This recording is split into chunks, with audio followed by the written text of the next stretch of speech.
Story کا title ہے اللہ سبحانہ تعالیٰ کی عجیب نشانی۔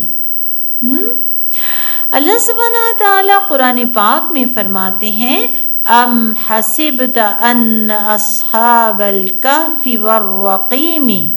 کانوا من آیاتنا عجبا، کہ کیا تم سمجھتے ہو کہ اصحاب کہف، غار والے اور کتبے والے، کیا وہ ہماری عجیب نشانیوں میں سے نہیں تھے؟ وہ ہماری عجیب نشانیوں میں سے ہیں۔ تو جناب بچوں، آج ہم ان کے بارے میں بات کریں گے۔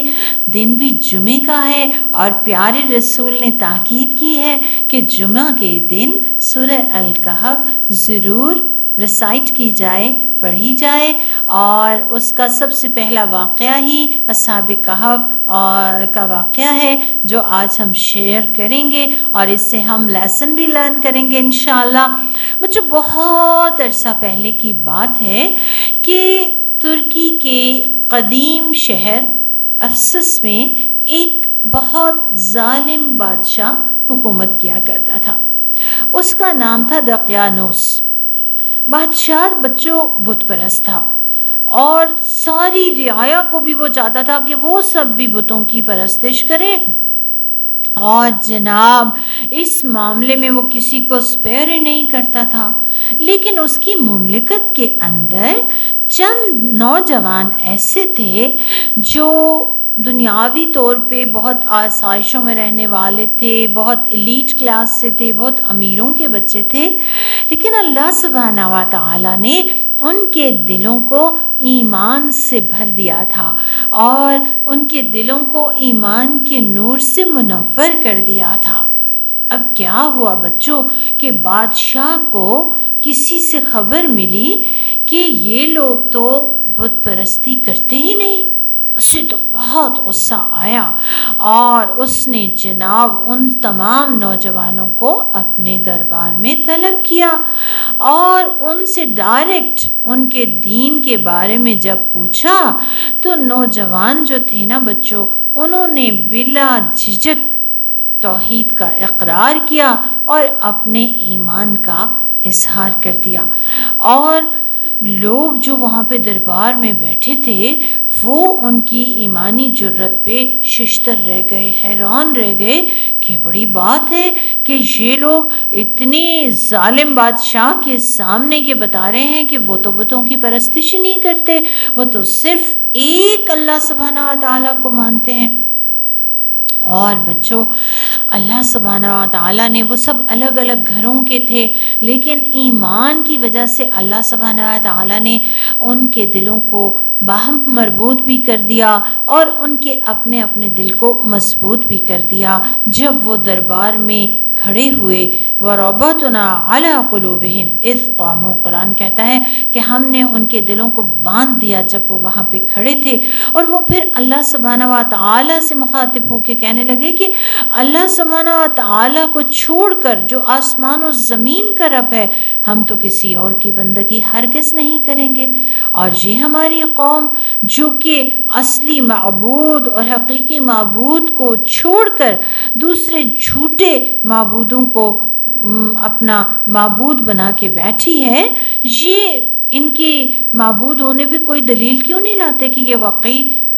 عبادت کے لائق ہے؟ اور اس سے بڑا ظالم کون ہے جو اللہ سبحانہ و تعالیٰ پہ جھوٹ باندھے، بہتان باندھے؟ اب بچوں کیا ہوا کہ بادشاہ کو بڑا غصہ آیا۔ اب وہ تو ان کو سخت سزا دینا چاہتا تھا، لیکن چونکہ یہ بہت بڑے بڑے لوگوں کے بچے تھے، اس لیے فوری طور پہ تو اس نے ان کو کوئی سزا امپلیمنٹ نہیں کی، بلکہ کہا کہ جاؤ، میں تمہیں کچھ دنوں کی مہلت دیتا ہوں، سدھر کے واپس آ جاؤ۔ اب بچوں جب یہ دربار سے باہر نکلے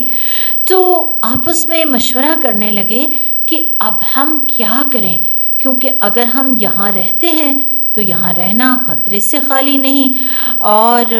سب سے قیمتی چیز تو ایمان ہے، ہم اپنا ایمان تو گنوا ہی نہیں سکتے۔ بچوں یہ 7 لوگ تھے، 7 نوجوان، تو انہوں نے مل کر یہ فیصلہ کیا کہ چلو اب ہم کسی غار میں پناہ لیتے ہیں۔ آپ کو پتہ ہے غار کیا ہوتا ہے؟ بچوں جیسے پہاڑ ہوتے ہیں نا، جہاں پہ کوئی اتنی آبادی بھی نہیں ہوتی اور بعض تو بالکل بیئر ہوتے ہیں، وہاں پہ کوئی سبزہ وغیرہ بھی نہیں ہوتا، اس کے اندر چھوٹی سی جگہ بنی ہوتی ہے، لیکن یہاں چونکہ لفظ کہف کا ہے تو یہ ایک کشادہ غار تھا۔ تو انہوں نے مشورہ کیا کہ ہم چلو ایک غار میں پناہ لیتے ہیں، اور پھر وہاں بھی انہوں نے اللہ سبحانہ و تعالیٰ سے بڑی خوبصورت دعا کی ربنا آتنا من لدنک رحمتا وہیئ لنا من امرنا رشدا۔ بہت خوبصورت دعا ہے کہ اے ہمارے رب ہمیں اپنی پاس سے رحمت عطا فرما اور ہمارے لیے ہمارے معاملے میں آسانی اور رہنمائی مہیا فرما۔ اور پھر بچوں یہ اللہ سبحانہ و تعالیٰ پہ پورا توکل کرتے ہوئے اس غار میں لیٹ گئے۔ تو یہ کہف تھا، یعنی ایک کشادہ غار تھا، اور ایسا غار تھا کہ ڈائریکٹ نہ تو ان پہ سن لائٹ آتی تھی اور نہ ہی یہ بالکل اندھیرا غار تھا، بلکہ ایک طرح سے سن لائٹ ان کو اتنی ہی پرووائڈ ہوتی تھی اللہ تعالیٰ کے حکم سے کہ جو ان کی زندگی کے لیے ضروری ہے یا ضروری تھی۔ تو یہ آرام سے غار میں سو گئے، اور جب یہ جا رہے تھے نا غار میں تو راستے میں ایک کتا بھی ان کے ساتھ ہو لیا، اور وہ کتا غار کے دھانے پہ، یعنی وہ جو ایک ہول تھا اس کے سامنے بیٹھ گیا اپنے ہاتھ پھیلا کے۔ اور بچوں ان کے پاس کوئی اسباب نہیں تھے، ان کے جو گھر تھے اس میں تو ان کو بہت سہولتیں تھیں کیونکہ یہ امیر لوگ تھے، لیکن اس غار میں تو کچھ بھی نہیں تھا بچوں۔ لیکن یہ سب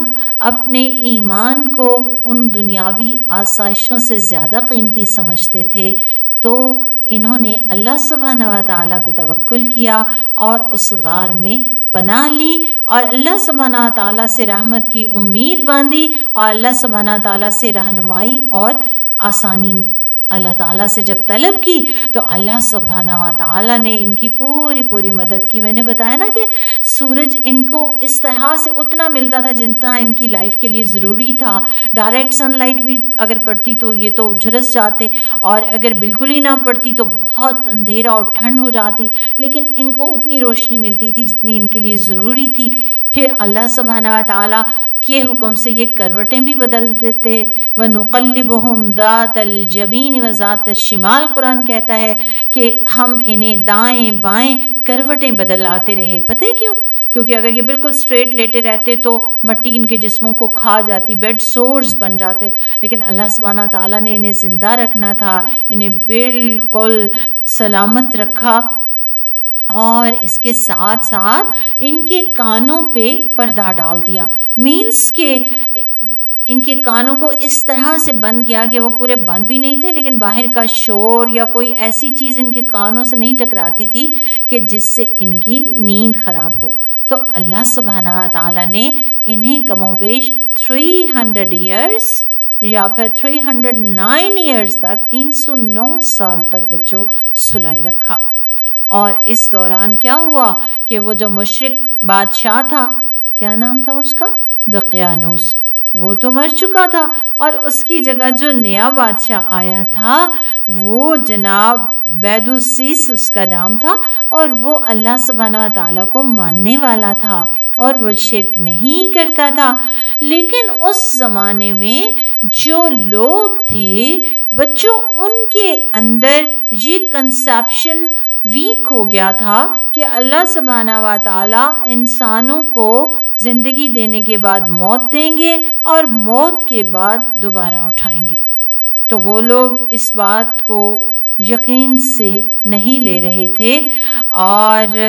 اس بارے میں لوگوں کا ایمان متزلزل ہو چکا تھا۔ بادشاہ ان کی گمراہی پہ بہت فکر مند تھا، کیونکہ بچوں آخرت پر ایمان کے لیے لازم ہے، اور جب تک ہمارے دل میں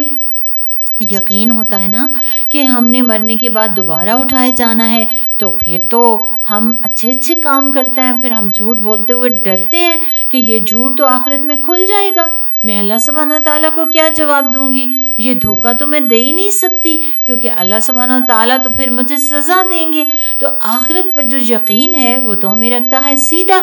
تو وہ جو بادشاہ تھا وہ بہت اچھا تھا، اس نے اللہ سبحانہ تعالیٰ سے دعا کی کہ یا رب ان لوگوں کو ہدایت دے دے اور ان کا آخرت کا یقین پختہ کر دے۔ تو اللہ سبحانہ تعالیٰ نے یہ جو اصحاب کہف تھے ان کو 300 ایئرز یا 309 ایئرز کے بعد دوبارہ سے زندگی دے دی، یہ سمجھ لیں یا یوں سمجھ لیں کہ سوئے ہوئے تھے تو ان کو بیدار کر دیا، ان کو جگا دیا۔ اب جب یہ سو کے اٹھے تو یہ 7 لوگ تھے، ایک دوسرے سے پوچھنے لگے کہ تم کتنا عرصہ سوئے رہے؟ خیر تھوڑی سی بحث ہونے لگی جب آپس میں، تو انہوں نے کہا چھوڑو بحث کو چھوڑو، اب ایسے ہے کہ کوئی ایک بندہ ہم میں سے جائے، بازار جائے اور حلال اور طیب اور پاکیزہ کھانا لے کر آئے، کیونکہ ہمیں تو بھوک لگی ہے۔ اب بچوں ان میں سے ایک بندہ جب بازار گیا تو اس نے تو وہ 300 سال پرانا سکہ نکالا اور وہ اس بندے کو دیا اور کہا کہ مجھے کھانا دے دو۔ اب جناب بندہ کہنے لگا انہیں تو کوئی شاید پرانا خزانہ ان کے ہاتھ لگ گیا، یہ تو 300 سال پرانا سکہ ہے، یہ تمہارے پاس کہاں سے آیا؟ تو جناب اس نے کہا یہ تو میرا اپنا سکہ ہے، میں لے کے آیا ہوں۔ اب وہ تو 300 سال سوئے رہے تھے، ان کو تو پتہ ہی نہیں تھا کہ یہاں تو 300 سال گزر چکے ہیں، نہ کوئی اس زمانے میں گھڑی ہوتی تھی، نہ موبائل ہوتے تھے، انہیں تو ٹائم کا پتہ ہی نہیں تھا۔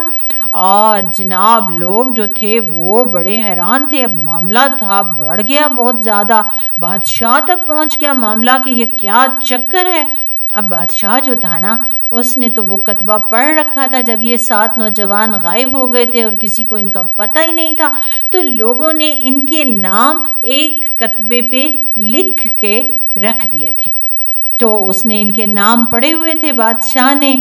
اب جناب انہیں تو ان کے بارے میں پتہ تھا کہ یہ کچھ لوگ ایسے ہیں کہ جو غائب ہو چکے ہیں اور کہیں بھی نہیں ہیں، تو وہ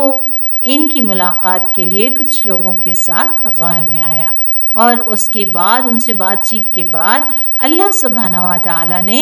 ان 7 نوجوانوں کو، ان اہل ایمان کو دوبارہ سے موت دے دی، کیونکہ دنیا کی زندگی میں جو انسان بھی اس دنیا میں آتا ہے اس نے مرنا تو لازم ہوتا ہے۔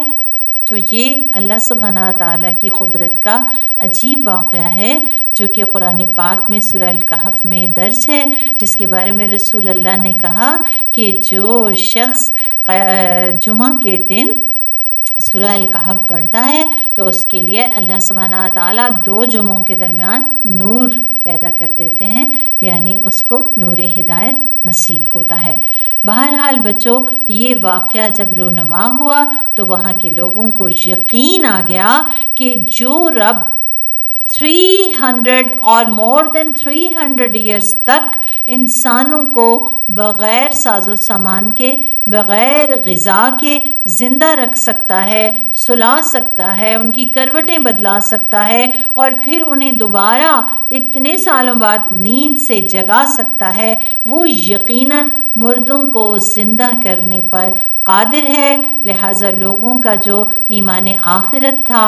وہ اسٹرانگ ہوا، اور جناب اس سے بہت سے لوگوں کے ایمان میں اضافہ ہوا، اور بہت سے لوگ جو آخرت کے ایمان سے خالی ہو چکے تھے انہیں ایمان نصیب ہوا۔ تو پیارے بچوں آج کے اس واقعے سے جو ہم نے بات سیکھی وہ یہ ہے کہ دنیا میں سب سے قیمتی ترین چیز انسان کا ایمان ہے، سب سے زیادہ ویلیویبل، پرائس لیس۔ تو انسان کو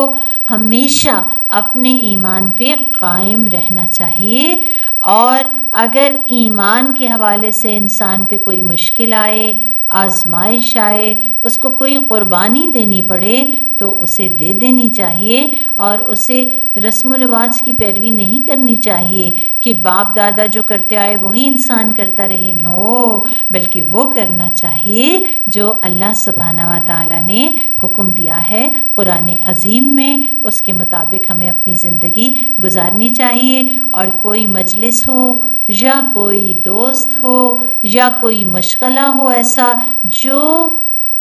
ایمان کے اپوزٹ ہو، ایمان کے خلاف ہو، تو ہمیں وہ جگہ، وہ مشغلہ، وہ دوست چھوڑ دینا چاہیے۔ اور ہمیں ہر دم یہ یاد رکھنا چاہیے کہ مرنے کے بعد ہمیں زندہ کیا جائے گا، پھر ہم ہمیشہ زندہ رہیں گے۔ لیکن